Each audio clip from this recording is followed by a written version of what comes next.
శ్రావణ లక్ష్మికి సాష్టాంగ ప్రణామాలు. ఈరోజు శ్రావణ శుద్ధ చతుర్థి, దాన్నే తెలుగులో చవితి అంటుంటారు. ఇదేమిటి? మార్గశీర్ష శుద్ధ షష్ఠి ఆ రోజున మామూలుగా చేస్తారు కదా, ఆవేళ మార్గశీర్ష శుద్ధ షష్ఠి నాడు చేయాల్సిందని ఇప్పుడు చేయడం ఏమిటి అని అనుమానం వస్తుంది. రావాలి కూడా. మనవి చేశాను కదా, అనుమానం వచ్చింది అంటే శ్రద్ధగా వింటూ ఉన్నట్టు, ఆ వినేదాన్ని వంట పట్టించుకున్నట్టు అర్థం. పాములు సీతాస్రాలని పేరు పాములకి. అస్రము అంటే రక్తం, శీత అంటే చల్లతనం కలిగిన అనర్థం. శీత అస్రములు అంటే చల్లని శరీరం, చల్లని రక్తం కలిగిన శరీరాలు కలిగినవి అనర్థం. చాలామందికి ఒళ్ళు సహజంగా చల్లగా ఉంటూ ఉంటుంది.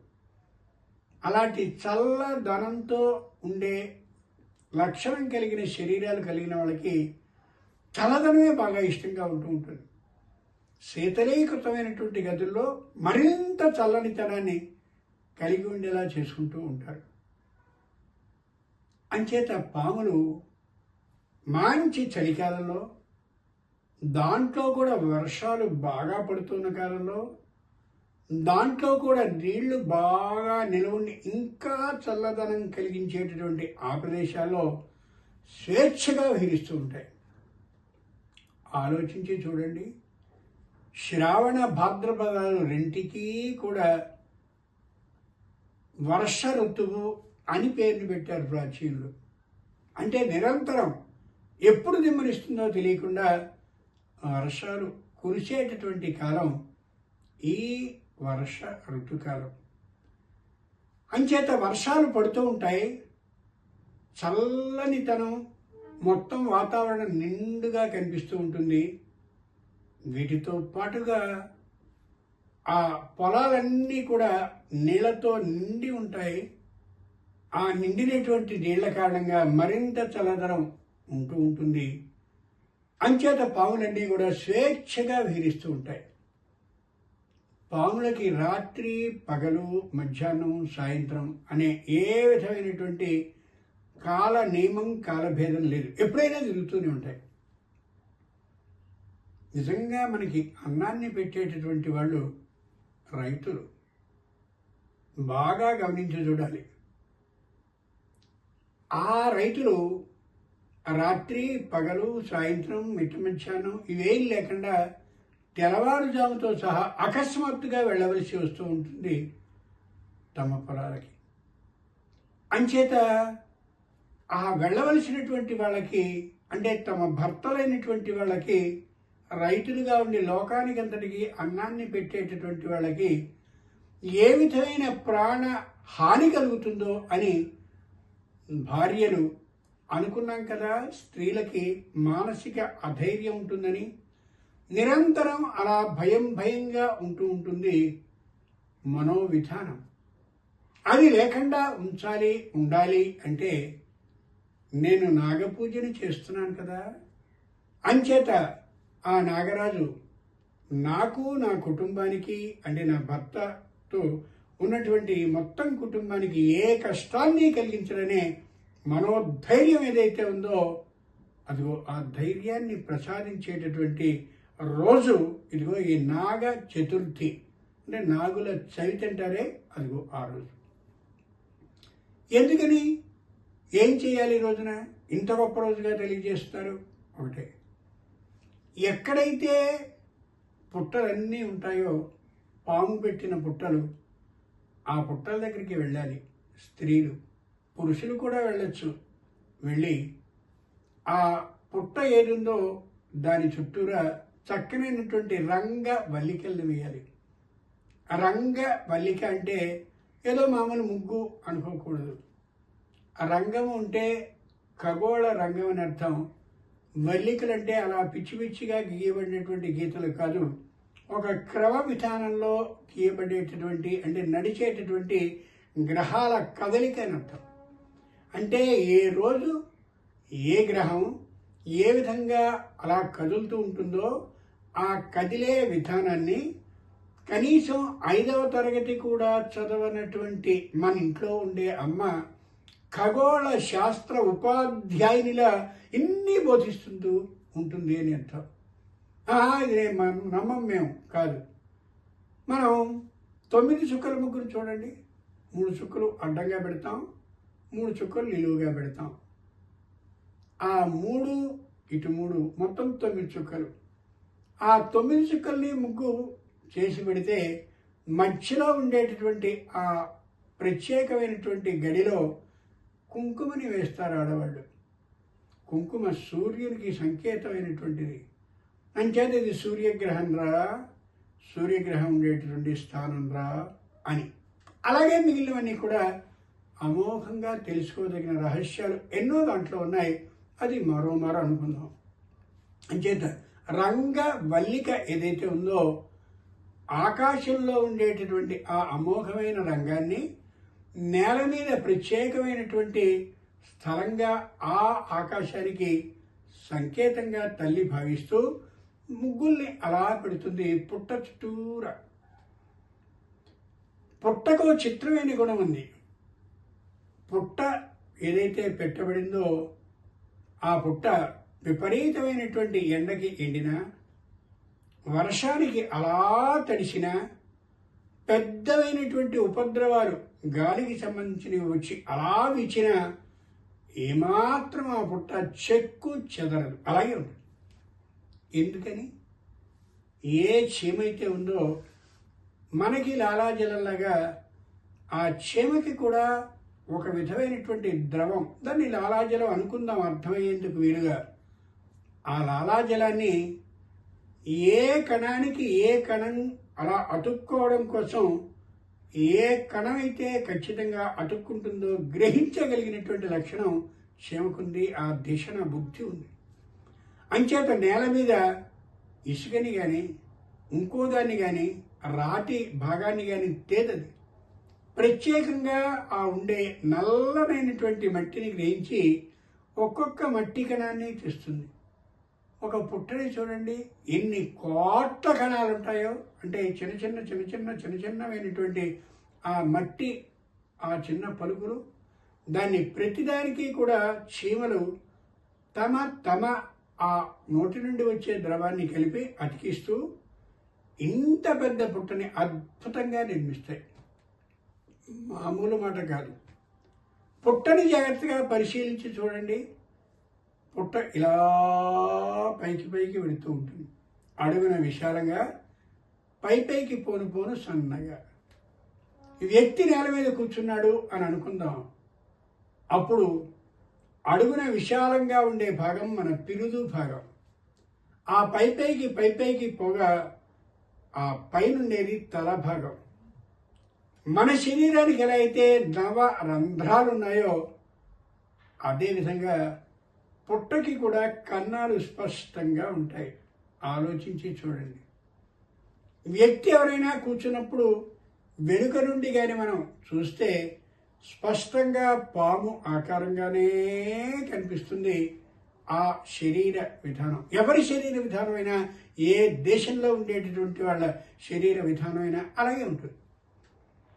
అంచేత ఆ పుట్టలో మామూలుగా పాలు పోసేస్తున్నట్టుగా ఆ పైనుంచి పాలు పోసేస్తాం మనం. నిజానికి పుట్టలో కానీ పాముంది అనే విశేషం ఎవరైనా చెప్తే, అది నిజం కావచ్చు అబద్ధం కావచ్చు, ఎవరైనా పుట్టలో పాలు పోస్తారా? మరి పుట్టలో పాము లేనప్పుడు పోయబడేటటువంటి పాలు ఎవరు తాగుతారట? పైగా పైనుండి పుట్టలోంచి పాలు పోసాం, పాము లేదు అని తెలిసి.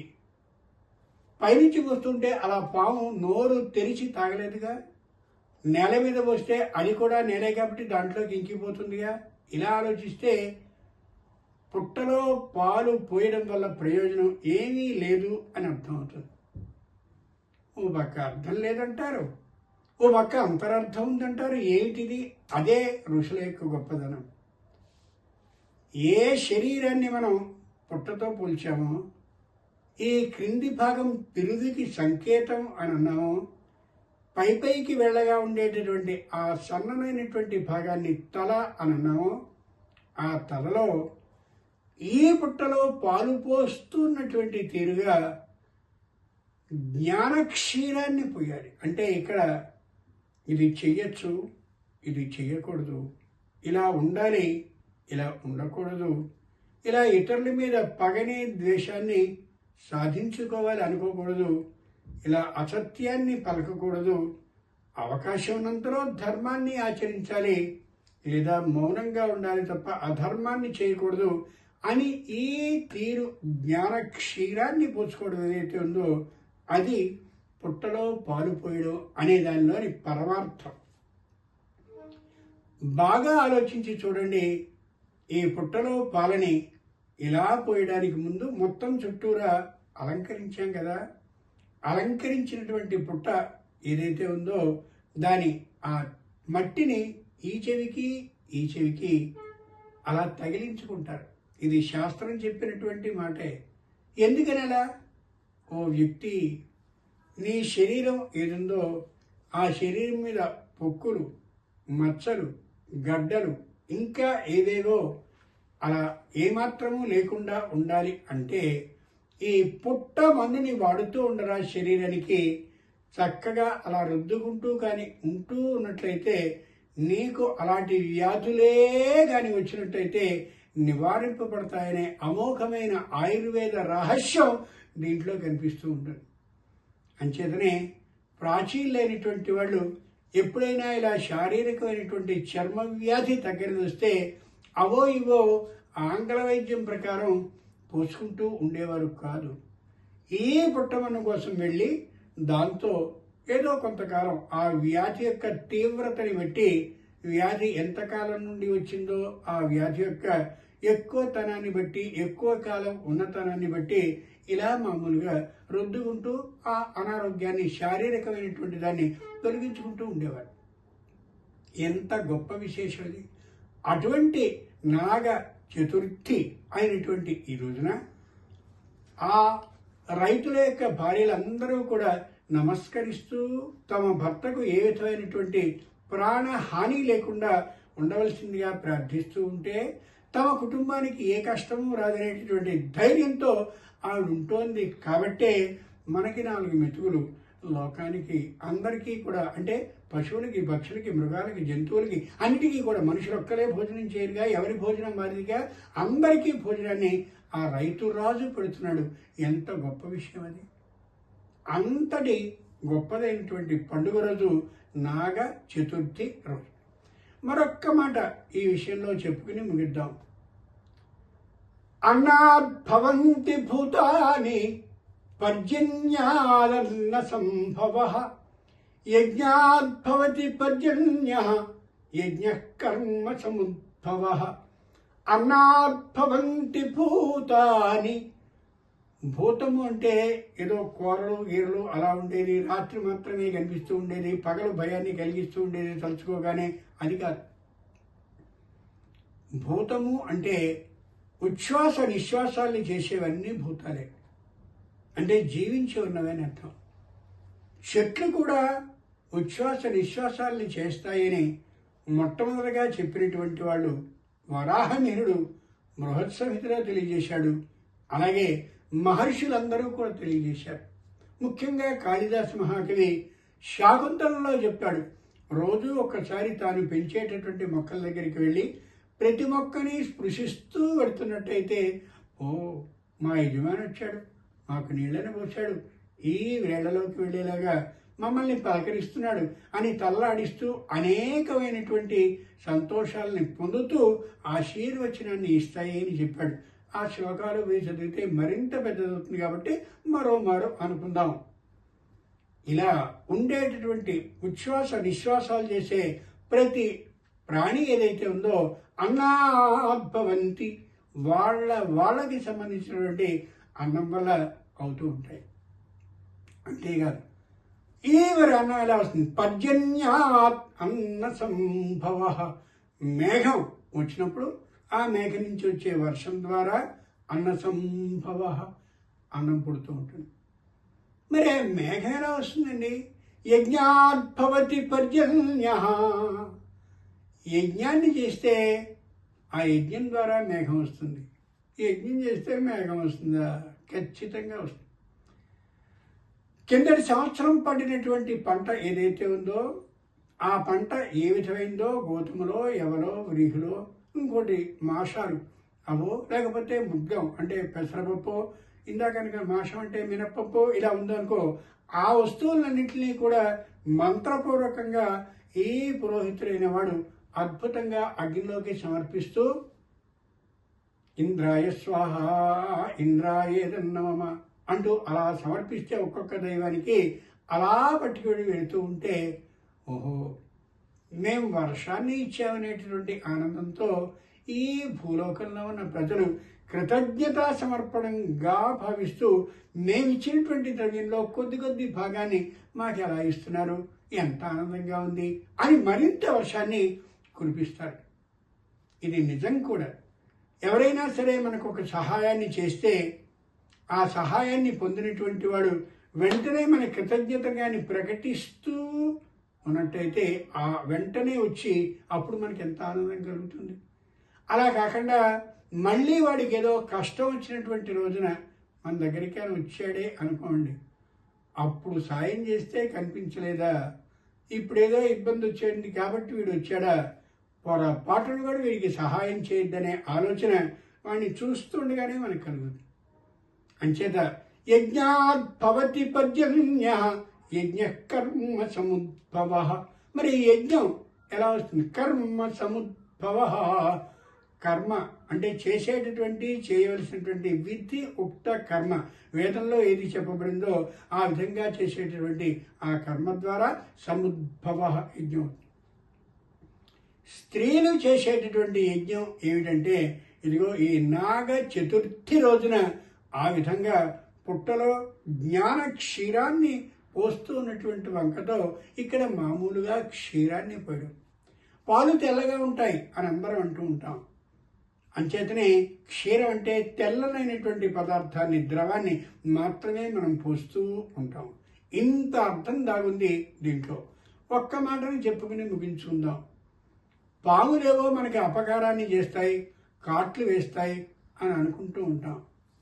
పాముల్లో ప్రత్యేకమైనటువంటి ఒక జాతి మాత్రమే ఉంది. ఆ జాతి పాములు మాత్రమే కాటు వేస్తాయి. మనం కానీ దాన్ని చూసి దూరం నుండి నమస్కరించుకుంటూ దాని కళ్ళలోకి కళ్ళు కానీ పెట్టకుండా మనం చూసినట్టయితే అది వెంటనే వెళ్ళిపోతుంది. మనకి పాము అంటే ఎంత భయమో పాముకు కూడా మనం అంటే అంతే భయం. అంచేతనే కళ్ళతో ఇలా చూస్తూ ఉంటుంది, వీడేమన్నా నన్ను చంపాలనే ఆలోచనతో ఉన్నాడా అని. ఏ విధంగానూ ఆ ఆలోచనే లేదు అని నమస్కరిస్తూ వెనక్కి వెనక్కి జరిగితే అవి వాటంతా అలా వెళ్ళిపోనే పోతాయి. చిత్రం ఏంటంటే పాములన్నీ కాట్లు వేస్తే విషం కలిగినటువంటి పాములు కాదు. డిండెమం అనే పేరు కలిగిన ఒక జాతి సర్పం ఉంది, అది కాటేస్తుంది కానీ ఏమాత్రం విషం దాని నోట్లో ఉండదు, అది ఏమాత్రం ఎక్కదు. మనం జాగ్రత్తగా ఈవేళ పరిశీలించి చూసినట్లయితే విదేశాల్లో కొన్ని ప్రాంతాలు ఉన్నాయి. ఆ ప్రాంతాల్లో ఈ పాము కాటు వేసిన ఏమాత్రం ఏ కష్టము ఆ వ్యక్తికి కలగనే కలగదు. ముఖ్యంగా వియత్నాంలో అలాంటి పాములు ఉన్నాయి అని చెప్తారు. అంతేకాకుండా అనేకమైన ప్రాంతాల్లో వాళ్ళు ఉదాహరించి చెప్తూ ఉంటారు. అటువంటి పాములు మనకి ఎంత లాభాన్ని కలగజేస్తున్నాయంటే, ఒక్కొక్క ఎలకనే కానీ పట్టుకోవాలి అన్నట్లయితే దానికి ప్రత్యేకమైన ఒక చిన్నదైనటువంటి ఒక బోను లాంటిది, దాన్ని మొత్తం ఆ కన్నంలో, ఎలుక పెట్టినటువంటి కన్నంలో అనేకమైనటువంటి పాత బట్టలన్నింటినీ పెట్టి దానికి నిప్పు ముట్టించి ఇంత చేయాల్సి వస్తుంది. కానీ పాములు చక్కగా ఆ కలుగులోనికి దూరి అక్కడ ఉన్నటువంటి ఎలుకల్ని తిని ఎంత సహాయాన్ని చేస్తున్నాయి. అంతేకాక విషం బాగా నిండినటువంటి క్రిములు, కీటకాలు ఏవైతే ఉన్నాయో వాటిని కూడా పూర్తిగా తినేసి ఈ రైతైనటువంటి వాడికి, పొలానికి యజమానైనటువంటి వాడికి ఎన్నో క్రిమి కీటకాల్ని తొలగించేటటువంటి విధానం కలిగి ఉంటాయి కూడా. అంతటి గొప్పదైన ఆ నాగులకి పరోక్షమైనటువంటి పూజను చేయడం, కుటుంబాన్ని రక్షించుకోవడం ఏదుందో అది నాగ చతుర్థి లక్ష్యం. స్వస్తి.